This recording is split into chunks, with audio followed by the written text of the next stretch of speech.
میرے آقا کا روضہ مدینے میں ہے۔ حق سے دعائے کی زبی اللہ نے وقت ذبح جس کی التجائے کی، اور آخر کار وہ دن آیا کہ پورے ہو گئے تورات کے وعدے، خدا نے آج ایفا کر دیے ہر بات کے وعدے۔ اور پھر ایک دن وہ آیا کہ اللہ کے رسول صلی اللہ کائنات علیہ السلام اس شان کے ساتھ جلوہ گر ہوئے کہ بسط انداز یکتائی دغائت شان زیبائی، ابھی بن کر امانت آمنہ کی گود میں آئی۔ اور پھر ساری دنیا کو یہ کہنا پڑا کہ دنیا میں ہم غریبوں کے غمخوار آ گئے، دنیا میں ہم غریبوں کے غمخوار آ گئے، دونوں جہاں کے مالک و مختار آ گئے۔ پیدا ہوئے رسول تو سب نے کہا یہی، پیدا ہوئے رسول تو سب نے کہا یہی، آغوش میں حلیمت سرکار آ گئے۔ سبحان اللہ، سبحان اللہ۔ آغوش میں حلیمت سرکار آ گئے۔ آقا کریم علیہ السلام کی آمد کے موقع سے ہم لوگ اس محفل میلاد پاک میں بیٹھے ہیں، اور جب ان کی محفل میلاد میں بیٹھے ہیں تو آج ان کی صورت، ان کی سیرت کے حوالے سے تھوڑی دیر میں روشنی ڈالنے کی کوشش کروں۔ اللہ کریم قرآن پاک میں ارشاد فرماتا ہے الذین آمنوا اشد حبا للہ، کہ وہ جو ایمان لے آتے ہیں وہ اللہ سے بہت زیادہ محبت کرنے والے ہوتے ہیں، یعنی ایمان والے اللہ سے بہت محبت کرتے ہیں، یہ اللہ تبارک و تعالیٰ نے کہا۔ یعنی ایک بات اس میں ہے کہ جو ایمان والا ہوگا اس کے اندر اللہ کی محبت بھی سب سے زیادہ ہوگی، یہ اللہ نے کہا۔ اور دوسری طرف ہمارے نبی کریم صلی اللہ تعالیٰ علیہ وسلم ہیں، ان کی بھی بات سنتے ہیں تو وہ فرماتے ہیں لا یؤمن احدکم حتی اکون احب الیہ من والدہ وولدہ والناس اجمعین، کیا میرے غلاموں تم میں سے کوئی شخص اس وقت تک مومن ہو ہی نہیں سکتا جب تک کہ میں اس کے نزدیک اس کی اولاد سے زیادہ، اس کے ماں باپ سے زیادہ، دنیا کے تمام لوگ جس سے انسان محبت کرتا ہے سب سے زیادہ میں اس کے نزدیک پیارا نہ ہو جاؤ، محبوب نہ ہو جاؤ، تب تک انسان مومن نہیں ہو سکتا۔ سبحان اللہ، سبحان اللہ۔ ایک طرف قرآن پاک کی آیت کریمہ ہے اور ایک طرف حدیث پاک، یہ دونوں میں بات ٹکرا رہی ہے۔ اس طور پر اللہ کہتا ہے کہ ایمان والا سب سے زیادہ محبت ہم سے کرتا ہے۔ اللہ کہتا ہے والذین آمنوا اشد حبا للہ، جو ایمان والا ہوتا ہے وہ سب سے زیادہ محبت مجھ سے کرتا ہے۔ اور اللہ کے نبی کہتے ہیں کہ جب تک سب سے زیادہ مجھ سے محبت نہیں کرو گے مومن نہیں ہو سکتے۔ بات دو طرح کی آئی، اب ایمان والا کس سے زیادہ محبت کرے؟ اللہ سے زیادہ محبت کرے تو رسول کی بات کٹتی ہے، رسول سے زیادہ محبت کرے تو اللہ کی بات کٹتی ہے۔ الذین آمنوا اشد حبا للہ، جو ایمان والے ہوتے ہیں وہ اللہ سے زیادہ محبت کرتے ہیں۔ اللہ کے رسول فرماتے ہیں کہ سب سے زیادہ جن چیزوں سے انسان کا سب سے زیادہ لگاؤ ہوتا ہے، انسان سب سے زیادہ بیٹے سے محبت کرتا ہے، اور بیٹے سے محبت ایک ایسی چیز ہے کہ صرف مسلمان ہی نہیں بلکہ سبھی لوگ کرتے ہیں۔ زمین کی محبت، جائیداد کی محبت ایک ایسی محبت ہے کہ صرف ہم ہی نہیں سبھی لوگ کرتے ہیں اس سے۔ تو کہنے کا مطلب یہ ہے کہ اللہ کے رسول صلی اللہ علیہ کائنات نے فرمایا کہ سب سے زیادہ محبت مجھ سے کرو اگر مومن بننا چاہتے ہو، اور اللہ فرماتا ہے کہ ایمان والے سب سے زیادہ محبت مجھ سے کرتے ہیں۔ تو علماء کرام نے اور صوفیاء اعظام نے یہ مسئلہ یوں حل کیا کہ الذین آمنوا اشد حبا للہ، کہ جو ایمان والے ہوتے ہیں، جو ایمان میں آتے ہیں، ایمان لانے کے بعد اللہ سے زیادہ محبت کرتے ہیں، ایمان لانے کے بعد اللہ سے زیادہ محبت کرتے ہیں۔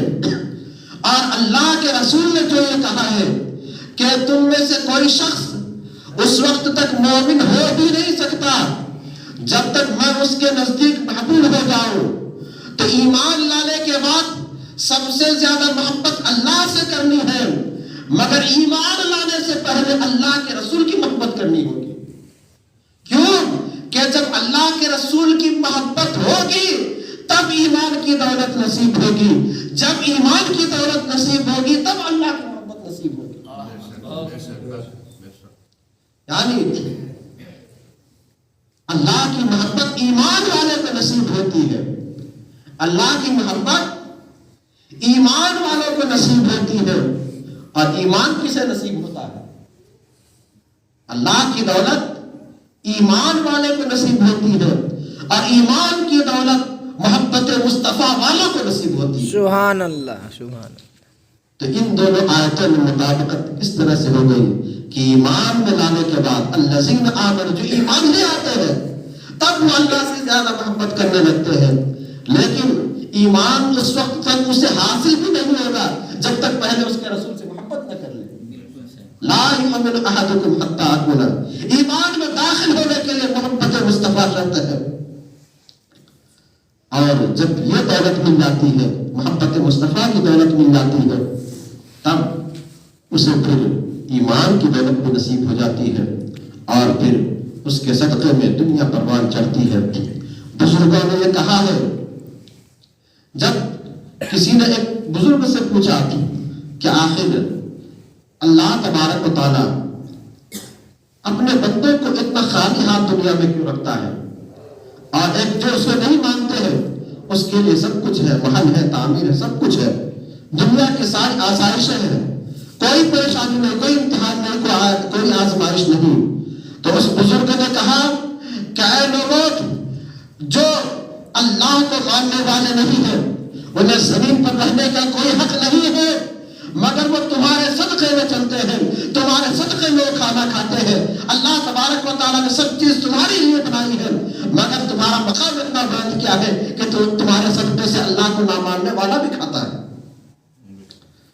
تو ہم اور آپ سب اللہ کے رسول کے صدقے سے کھاتے ہیں، اور ہمارے صدقے سے جو اللہ کو نہیں ماننے والے ہوتے ہیں، ایمان والوں کے صدقے سے وہ لوگ بھی کھاتے ہیں۔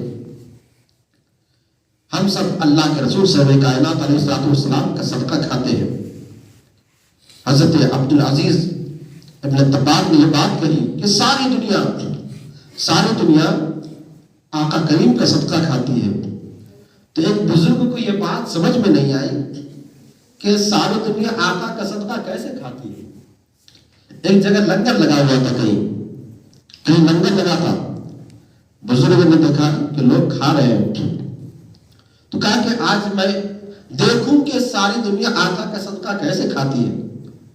تو دو آنکھیں ہوتی ہیں انسان کے پاس، آپ کبھی کبھی آنکھ بند کریں گے اور پتہ نہیں کہاں سے کہاں دیکھ لیتے ہیں۔ جب آدمی کی آنکھیں کھلی ہوتی ہیں تو صرف چند چیزیں دکھائی دیتی ہیں، آدمی آنکھوں سے سامنے کی چیزیں دیکھ سکتا ہے، مگر جب آدمی آنکھ بند کر کے دل کی آنکھوں سے دیکھتا ہے تو اسے صرف سامنے کی چیزیں دکھائی نہیں دیتی ہیں، وہ صرف سامنے کی چیزیں نہیں دیکھتا، بلکہ آنکھیں بند کرنے کے بعد جہاں کے بارے میں سوچتا ہے وہاں کی چیزیں دکھائی دینے لگتی ہے۔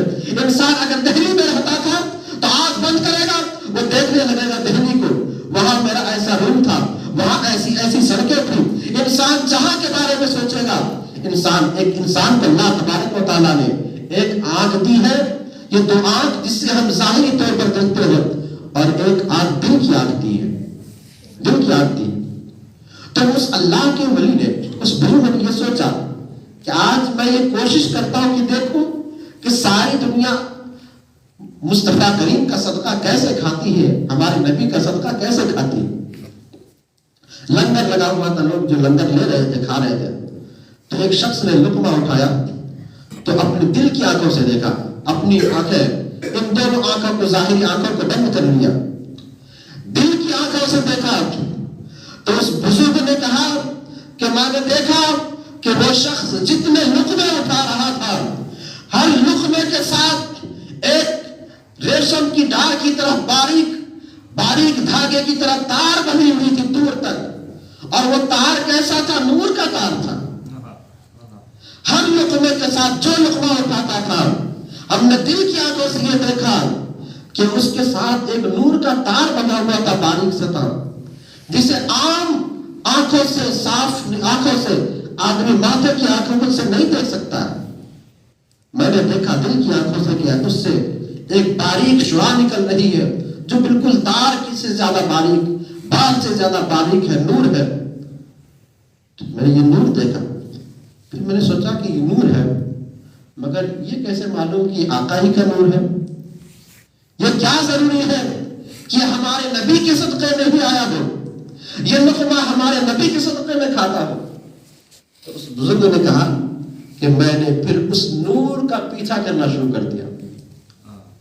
وہ تار، وہ جو نور کا باریک سا تار تھا جو اس لقمے سے لگا ہوا تھا، میں نے اس کا پیچھا کرنا شروع کر دیا کہ یہ تار کہاں جا کر ختم ہوتا ہے، یہ تار کہاں سے جڑا ہے، کہاں سے کنیکشن ہے اس کا۔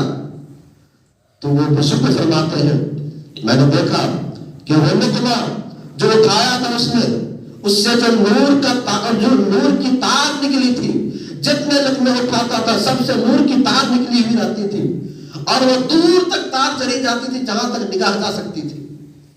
تو میں نے کیا کیا، سارے تاروں کا ہم نے پیچھا کرنا شروع کر دیا دل کی آنکھ سے، اور دیکھتے رہے سارے تاروں کا پیچھا کیا، آخرکار وہ مقام آیا، ہم نے دیکھا کہ وہ سارے تار جا کر گنبد خضرا پہ نچھاور ہو جاتے ہیں، وہیں پر جا کر ان کا سلسلہ ختم ہو جاتا ہے۔ سبحان اللہ، سبحان۔ تب مجھے یقین ہو گیا کہ ساری دنیا ہمارے آقا کا صدقہ کھاتی ہے۔